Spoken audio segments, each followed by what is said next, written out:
I've been scrolling back through my Google Calendar to work out how long ago it was when we first started our application for citizenship in France.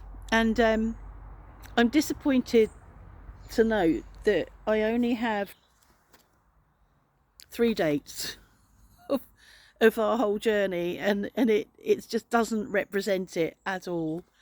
Um, we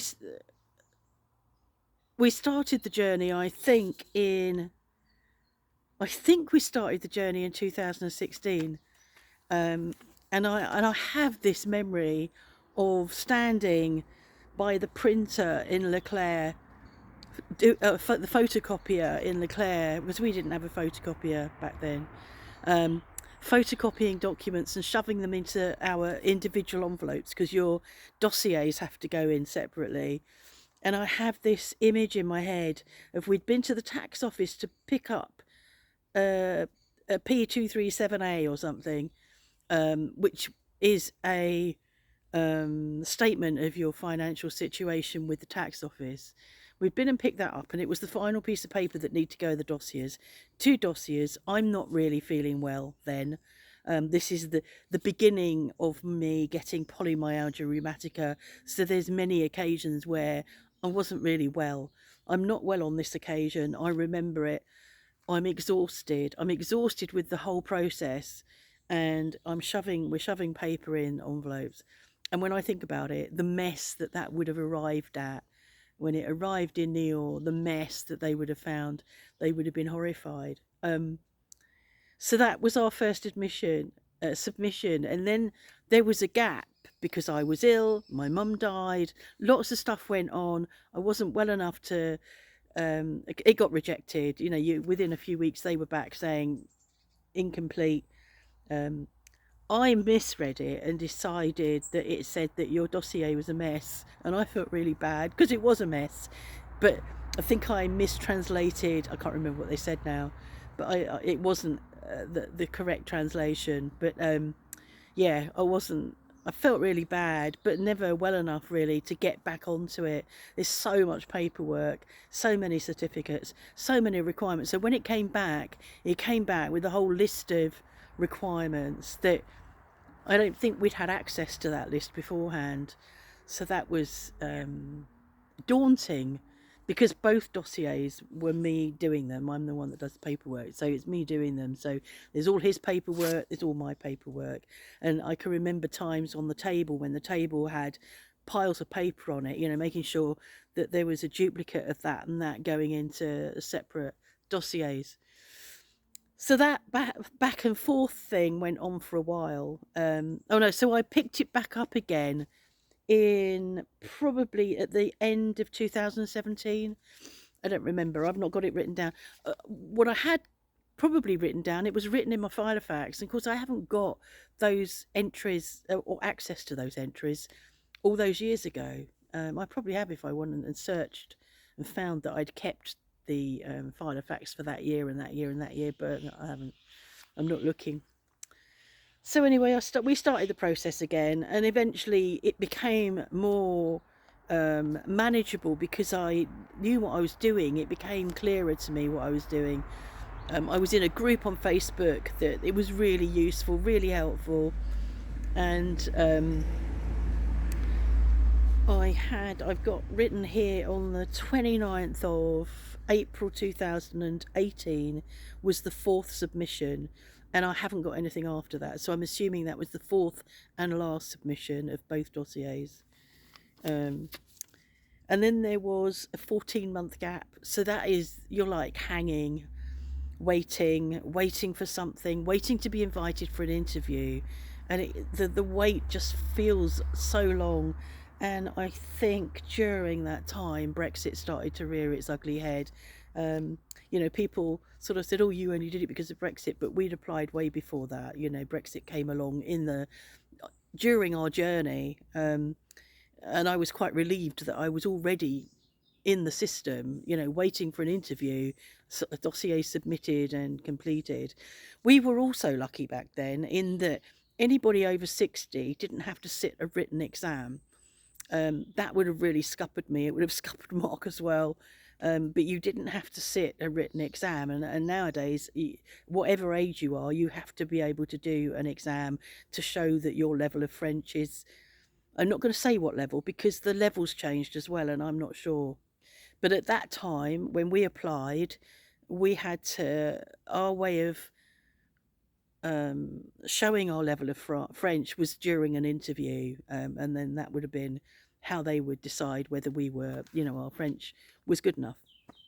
So we waited and waited and waited, and eventually letters came through, and we were invited down for interviews in June 2019. So that was a 14-month wait, and then I got absolutely anxious and nervous because my French at that point was not as good as France, not as good as Mark's. I was really, really worried. I was already and had been for some time attending my art class, which is all in French because it's a French art class. But I talked to my colleagues there and said to them, only ever speak to me in French. I need to really, really work on this now. There were lots of formats on in the Facebook group of questions of people who have been for an interview and the questions they've been asked. You're given a booklet that you can download, and I can't remember the name of it now, but it's got everything in it that you will get asked. It's something citoyen. I can't remember anyway. What's it?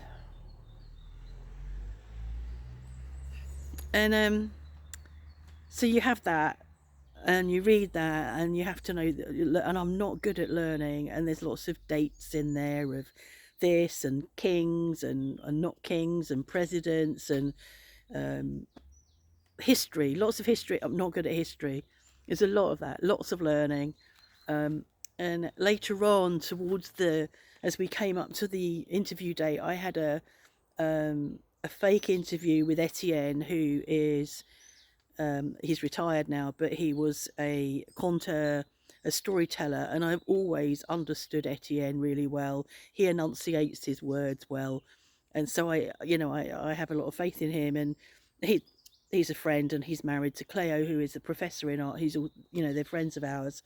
So I had an interview with him, a mock interview, and it was really helpful because it allowed me to have the little anxiety at the beginning, saying I don't think I'll be able to do it, and I think I'll cry, and all of the stressy stuff came out, which was a good thing because it meant I didn't have to do that when I went down for the interview.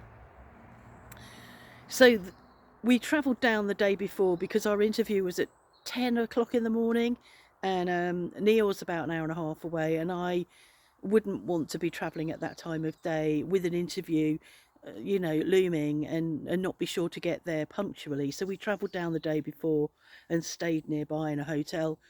We arrived, there'd been a heat wave, and lots of public offices were closing because of the heat wave, and I was absolutely beside myself thinking, they're going to close, they're going to be closed. They didn't close. We had our interview. It wasn't easy. I was ill the night before, all of it to do with stress.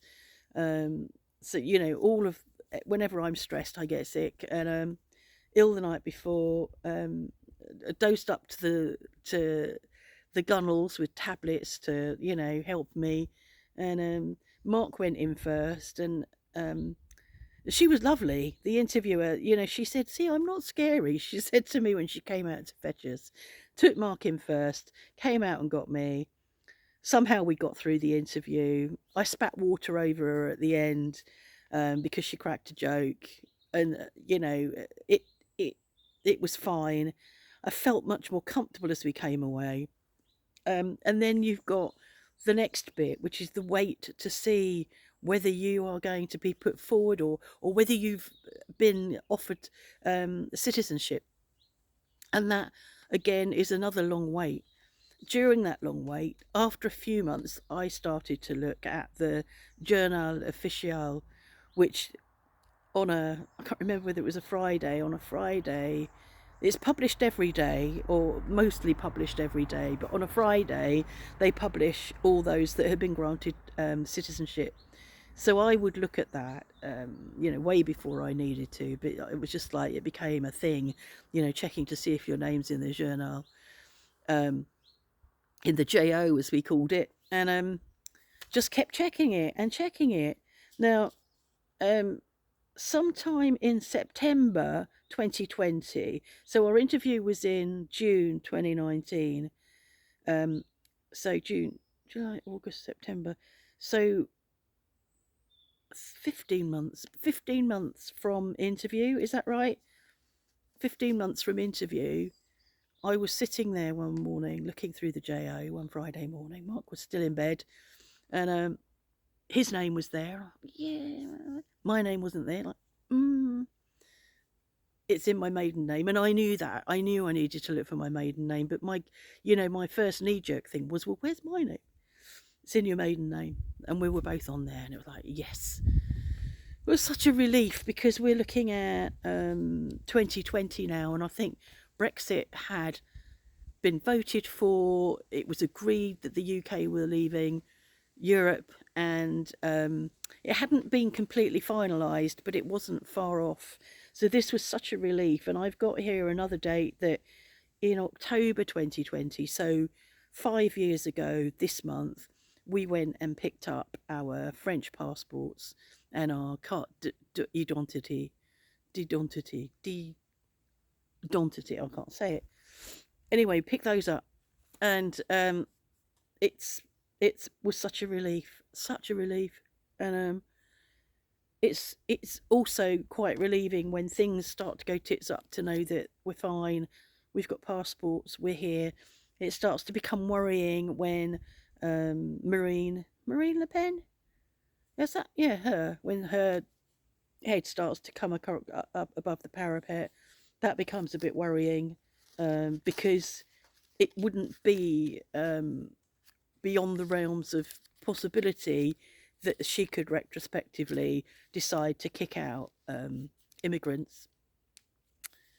Um, yeah, that's a right wing thing, isn't it? That's what's happening in the US, is that people that are American citizens are being kicked out of the country. So that wouldn't be beyond the realms of possibility, but mostly we feel very, very content and happy to have a French passport.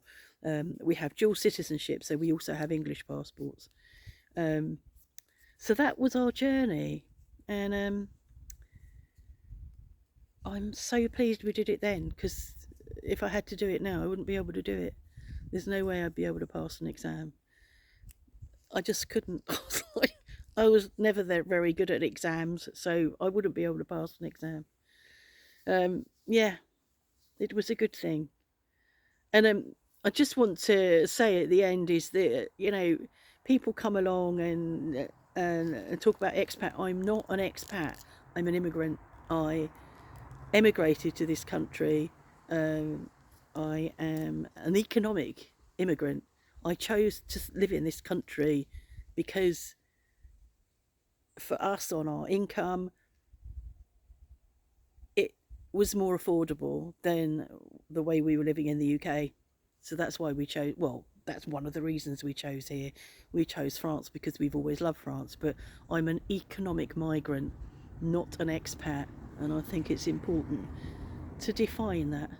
Anyway, it's bloody cold out here. I got sent out here because, well, I didn't. He said, well, why don't you go in the garden? Because otherwise I was going to be in the bunker again.